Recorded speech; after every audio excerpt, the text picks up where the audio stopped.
கள்ளக்குறிச்சி மாவட்டம் ரிஷிவந்தியம் அருகே சாலையில் ஓடிக்கொண்டிருந்த தனியார் பேருந்தின் பின்பக்க டயர் வெடித்ததில் டயரின் மேல் பகுதி சீட்டில் அமர்ந்திருந்த 2 பெண்களின் கால் எலும்புகள் முறிந்தன.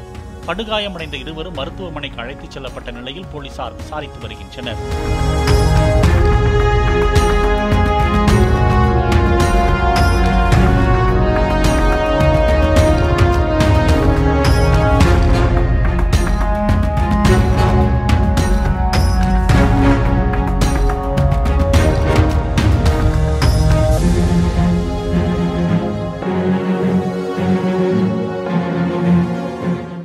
பிளே ஸ்டோர் மற்றும் ஆப் ஸ்டோரில் இருந்து பாலிமர் செயலியை QR கோடு மூலம் பதிவிறக்கம் செய்யுங்கள்.